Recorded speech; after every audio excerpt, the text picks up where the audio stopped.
Hello, my name is David. This video is for my students. It's for the course AN 2.3 Grammar Exercises.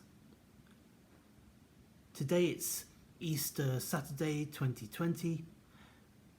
Clearly this summer semester we can't have courses at the university because it's shut down due to what's happening in the world.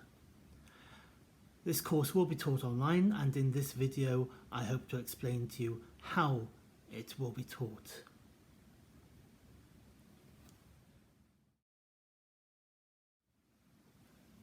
I will be using two pieces of technology for this course. I will be uploading some videos to YouTube, and I will be uploading some documents to StudIP. Each YouTube video will be accompanied by a StudIP document. As you can see, my production is not of the highest quality. I'm just using my iPad. But I hope that you can see me and you can hear me, and that's all that matters. Now, the videos will last, around 10 minutes, something like that. And I will ask you to pause the videos several times so that you can do the corresponding exercises which are in the document on StudIP. I'm not going to keep re-recording these YouTube videos so that they are perfect, as you can see.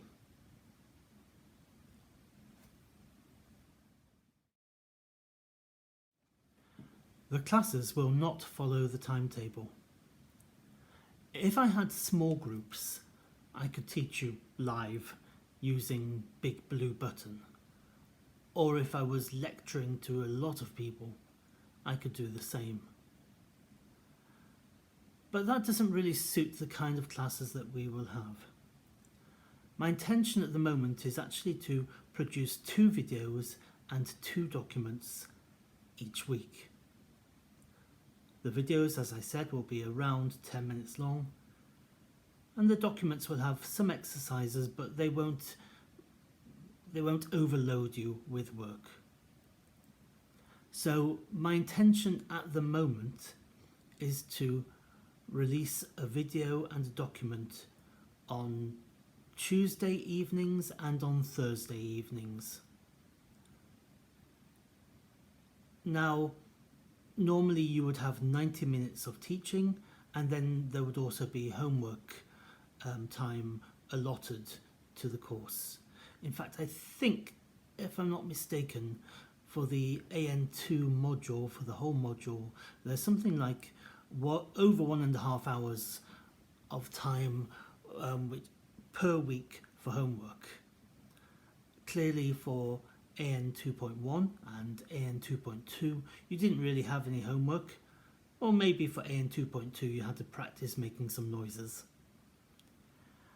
And so in theory, the work that you do for this course could take up to 3 hours a week, but I don't think you'll be spending that much time unless you need to.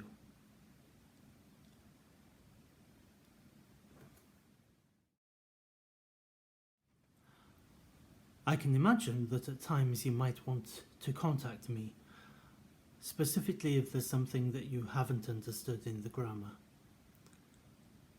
And so, at first, you can email me, but if necessary, we can also have a conversation using Skype, for instance. I plan to have 2 office hours. I haven't yet decided when they will be. Online office hours, obviously, when people can contact me via Skype. I think that in the first 1 or 2 weeks I will have a better idea of when the best times will be to have those office hours. And once I know, I will let you know. If anyone needs to speak to me before that, just email me and we can arrange a suitable time for using Skype. If you don't have Skype, I've also set up an alias for FaceTime as well. There are no other options available though. So Skype or possibly FaceTime. I think that's enough though.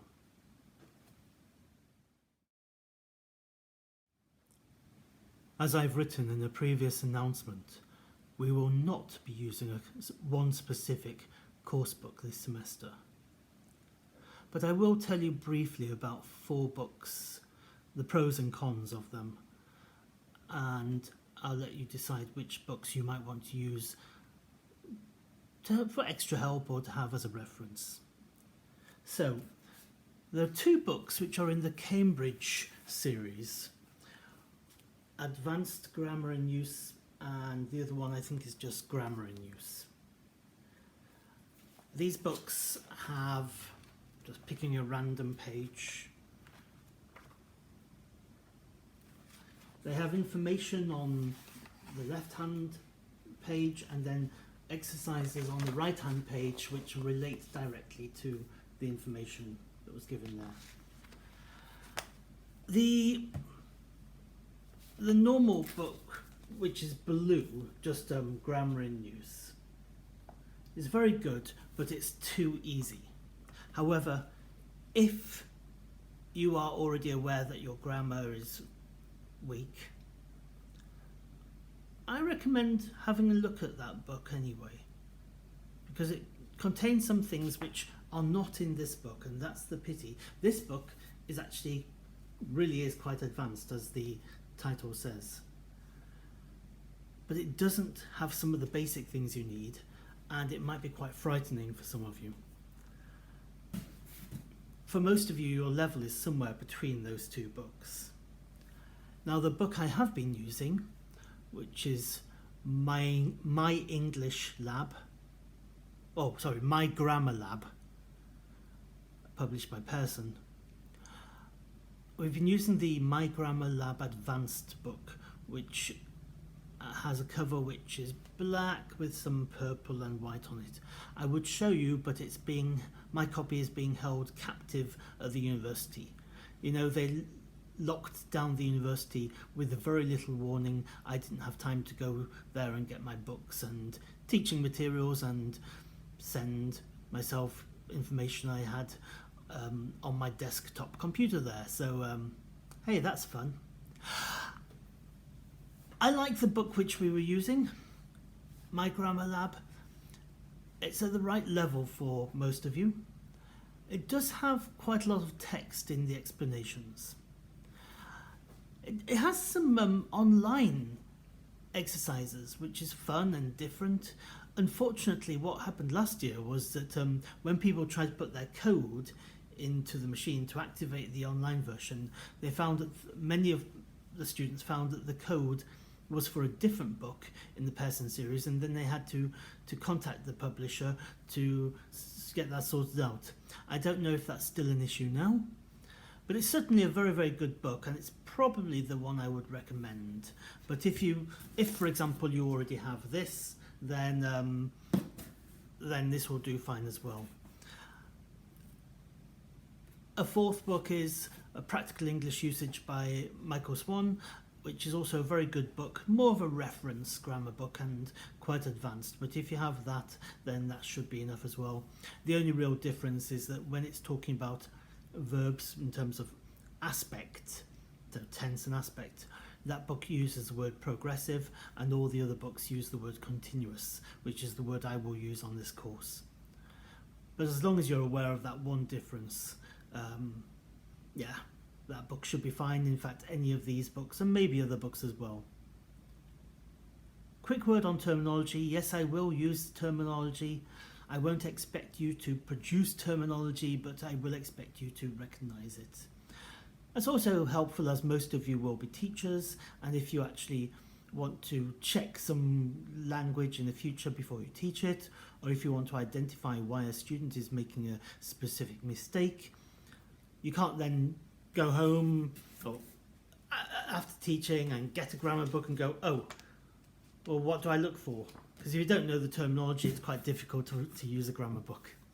So I will be using terminology, but I'll try not to use it too much. I say that now. Okay. At the start of a course, I think to myself, what do the students need to be able to do at the end of the course? Obviously with grammar, you need to be able to produce accurate grammar. Clearly, anyone getting a degree in English studies needs to be able to produce accurate grammar. I also want you to have a wide range of grammatical structures which you can use when speaking and when writing. And so you won't just use the same basic structures again and again. You'll know how to use more complex structures. And for the immediate future, of course, you will be using the grammar on your academic writing course, both this semester and especially next semester. And I'm happy to announce that every year people's grammar in the winter semester tends to be better, more accurate and more varied than it had been the previous semester in the summer semester. I also think that as those are the intended learning outcomes, I think they have to be aligned with our teaching and learning activities, so what we do in class, and with the form of assessment. So the types of exercises we will be doing in class will be the same as in the exam.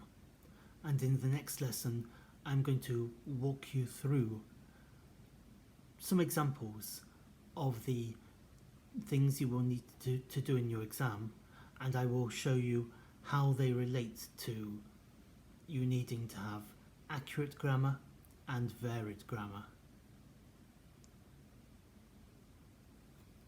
By the way, I do know that most people, when they hear they have to take a grammar course, think, oh God, no.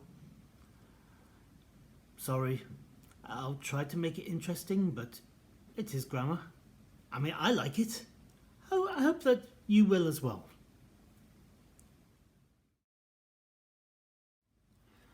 I'm recording this video on Easter Saturday 2020.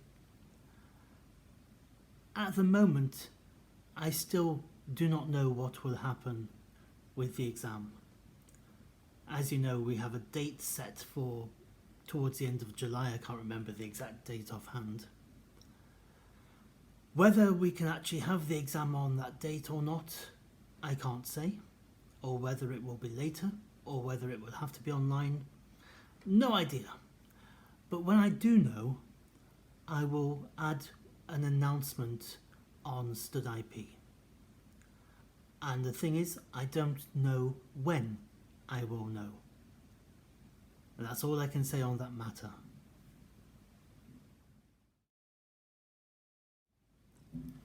Finally, I might not have thought of everything for right now. You might have more questions. If so, please do email me, and I will then address the questions that you have. Okay, so as you know, the next video will be looking at the answers to the questions which I've put on StudIP. So I've put questions, example questions of the types of questions that we'll have. I'd like you to do that, and in a few days' time we'll go through the answers. Just to give you an idea, so you can see how, what sort of things we'll be studying, and you can have an idea of how much work you might need to put in during this course. Okay, speak soon.